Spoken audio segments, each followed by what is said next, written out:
Hi, this is Grant of Grant's Media Menagerie coming to you today to talk to you about a show that is really dear to my heart. It's Doctor Who.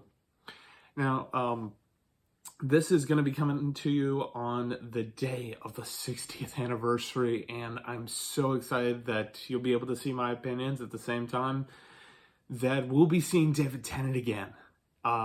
He is a fan favorite of mine, and I wanted to talk to you a little bit about the importance of the show for me. For me, it was introduced to a good friend of mine, who shall remain nameless.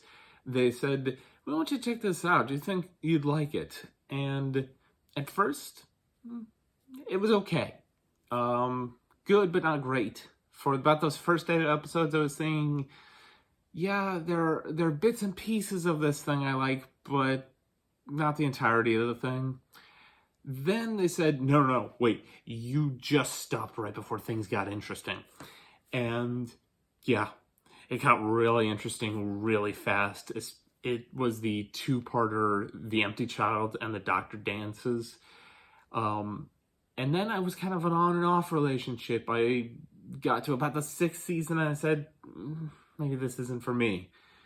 And then it was the 8th season, and maybe this isn't for me. By that point, I was just hooked.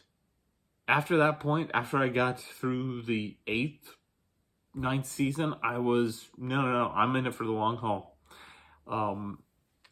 That eventually got me to watching the show in its entirety. There were a couple of false starts with classic Doctor Who. Which is what I'll be reviewing today. I'll be reviewing the pilot, a pilot that came out 60 years ago, November 23rd. Wow. And, yeah, that's its importance to me. It was introduced by great friends, and I've only found actually just one episode in its 60-year run that I did not in some way love. There have been some that were, but there's only been one that I've ever actually said, no, that's just bad. It's just plain bad. So with that, let's get started with the review. Okay, so classic Doctor Who episodes, there are usually 4, sometimes 6. Rare times you'll get an 8 or even a 10. The longest of classic Doctor Who is 14 episodes long, and that was an entire season. They did it season 23, the last of a kind of controversial Doctor, but more to that later. So this first episode, I am not gonna lie, it's possibly one of the best pilots ever. It is so efficient in its storytelling, because Doctor Who is a very silly premise that you have to take seriously very fast. It's about a man who travels in this thing called a police box, a thing that doesn't exist anymore, hasn't existed since at least the 70s. So it's very of its time. Police box is kind of similar to what an internet provider box would be. You know, those green boxes at the end of every apartment lot that provides the internet for that area.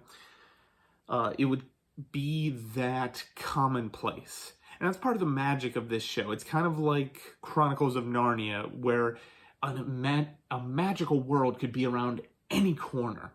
And that's part of what I love about the show, that it turns the ordinary into a vehicle for the magical, or the horrific even.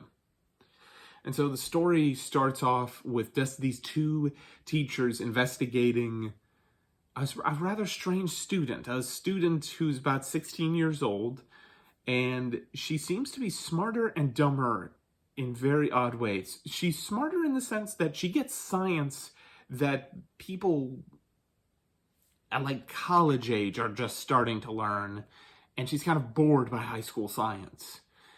But she doesn't understand that Britain's on the metric system. So she understands scientific things that people her age would get, but she doesn't get cultural things that you would just get used to growing up in Great Britain.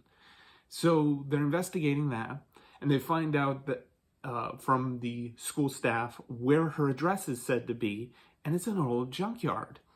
And they come across an old man in roughly the area that she's supposed to be, and they, I think it's just that they assume that it's her grandfather. I don't remember them actually saying specifically that it was her grandfather. That's all that's known about her, that she's living with her grandfather in roughly this area. And so this old man tries to talk them off, saying you've seen nothing kind of things. It's honestly kind of intriguing, because if you know anything about this character, as he would be later portrayed in every other version of this character, especially in like 2005, where I started watching the show religiously, he's very standoffish, he's very manipulative here, whereas he's very compassionate, almost overly compassionate, if anything, in other incarnations.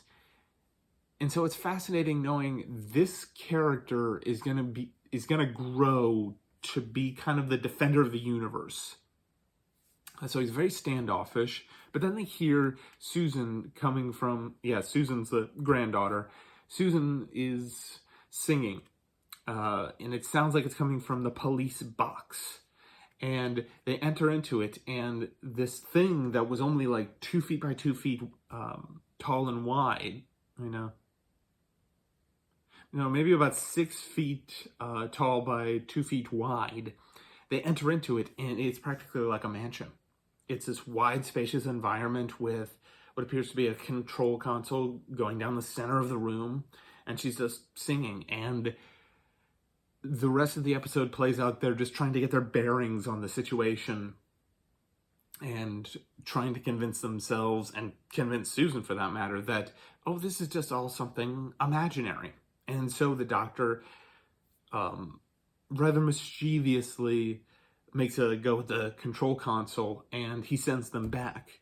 And that's where the episode ends, with them, what we're going to learn later to be 1 million BC. So caveman times. And that's where other people who've reviewed this tend to say the quality drops. I'm not so sure I agree with that. I can get where they're coming from, as the first episode is really setting up the core concept of the show. It's the elevator pitch for what will be the show. And it's a darn good elevator pitch. It sets up, okay, this guy is going to be able to travel through time and space, anywhere, anywhen, in a really, kind of dated apparatus, a police box. That is an interesting premise, and you can think from that moment on, oh yeah, I can see 50 years of television coming from this, which it has in one form or another. I mean, we've gotten so big as a fan base, we've actually dated our show. There's actually a BC and an AD just for this show. And even like with the Bible, how it's BC and AD, and then there is this period of 400 years between them. There's an actual name for between when the old show ended in 89 and when it came out again in 2005. It's called the Wilderness Years. So we're a big fan base. Oh my gosh, where was I? Yeah. So the quality, it drops off maybe a little, but that's just because you're getting this intriguing premise that is so intriguing. Almost nothing is going to live up to that premise. So it's not that the episodes that follow are bad. It's just rarely do any episodes follow that great of a setup with that great of a payoff. So there are a couple of things that I actually do really like about the second, third, and fourth episode. And that is the different way in which they portray cavemen, because cavemen is the people that they're going to be interacting with for episodes 2, 3, and 4 of this story. And most of the time when you see cavemen in a story, you see them as brutish, which they are here, but that's not the only thing you see. Most often you see a brutish nature, and that's it. There's no character development. There's nothing to say that this is what will bring forth man as we now know him. Which I'm not sure I actually even believe the whole we came from this, but that's beside the point. You don't see a connective tissue between the human race then and the human race now. Here, you actually do, because you see personalities with these cavemen. You see a discussion of recreating fire, because fire's been created at this point, but it hasn't been repeatable yet. It's like if someone were to create the light bulb, but they were just to create it on a fluke accident. You just happened to be tinkering with various metals and chemicals, and you came across a light bulb. You have no idea what you're going to do with it, but you realize its potential. That's where they're at in caveman times, and they're trying to recreate fire. And the political talks are rather interesting, because fire has been seen as this thing that will give innate power to whoever is able to recreate it. And you see some interesting discussions from the men of this tribe that are trying to vie for power, the men who are realizing that we need this because it will help to be able to cook our food, and less people will die as a result of disease from eating their food. So they're having a somewhat basic understanding that they need to cook their food, but they don't have a means of cooking it. And then you have the old wise women of the tribe, the kind of the proto-shamans, and they're realizing this is a great power, and because it's a great power, we shouldn't have it. It destroys anyone who gets it. And that really parallels kind of the questions that the first episode was asking, because the first episode you're dealing with Ian and Barbara, modern day people of that time, dealing with a time machine, a time and space machine, and the doctor is basically treating them how we would treat the cavemen, in that you're too great for this power, and look at how you've already handled smaller technological advances like an atomic bomb or the bow and the arrow or the gun, and you've handled it brutishly. Why should we trust you at all, even if you were going to believe us? And you see Ian and Barbara kind of grappling with the same scenario, because they're dealing with prehistoric humans, so humans that haven't even haven't had the emotional experience even to empathize with people who are not blood relatives of them. So the idea of friendship doesn't exist in this world other than your most immediate needs. Like, you both need to kill this one animal, or you both need to work together for a small amount of time, and you're not going to have friendship outside of that. It's a foreign concept, which is fascinating.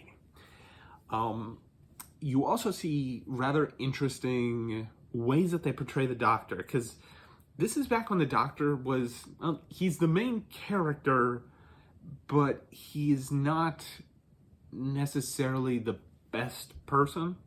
It's not that they're doing an anti-hero sort of thing, but clearly the roles for this show were, you were to have these two women who were supposed to be maybe empathetic leads, or the people who were going to be rescued, and you had Ian, who was going to be the moral hero, so he would be championing whatever is meant to be viewed as right in that episode, and then you'd have the Doctor. He'd be the educational lead, because the show was essentially written to be kind of an equivalent to Sesame Street, that it was supposed to be educational for children for science and history. Which you can see that mostly for about the first, about the first 4, maybe 5 seasons, you kind of see that idea, but after that point, and even during that point, they were starting to phase it out with this version of the Doctor played by William Hartnell. They were starting to phase it out because they knew the sci-fi concepts were getting better reviews, which it's kind of a mixed bag with me. I do like those pure historicals. They do more pseudo-historicals where they take place in an identifiable time now, but I do miss those pure historicals. I think they could bring them back, honestly. Which, like, the pure historicals, those are the ones where they're interacting with real people, real time, and the only change is that you have these 4 people from a different time. Whereas they now have pseudo-historicals where it's taking place in an identifiable time, but there's a sci-fi concept that's going on concurrently with it. I just do wish they'd bring them back. I think there's some malleability with them. They've done it in audio dramas. What else can I say about this episode? I love the way they deal with the Doctor, that there's really a character arc with him in this episode that's gonna develop over the next couple of episodes, which are kind of jumbled because you may or may not know this, but there's a lot missing from the Doctor Who archives. Basically, we didn't have this concept of preserving Doctor Who from back then, or really anything from back then, because we didn't have home video recordings, we didn't have VHS at this point. So the idea was that you just tape over Doctor Who. If it wasn't a particularly popular episode, or if we just needed to clear out room in the archives at BBC, they just tape over it. And so there's quite a bit missing. And so quite a bit missing of his character arc. But you do see some of that in this first episode. Like, after this point, he doesn't smoke. And that's because it's proven to be a disadvantage for him. And also, he throws the first stone, which is odd, because he's usually the person who tries to stop people. Maybe that's actually part of the reason why he wishes to stop people from doing that, because he's done it already. And yeah, he doesn't want people to make the same mistakes he made. And the episode concludes with him realizing, maybe I don't know how to operate this TARDIS, this time and space machine, as well as I thought, because they end up in a strange place after they escape from the cavemen. And with that, the episode concludes. Hope you enjoyed this video, and I will be bringing you more in the future. Take care.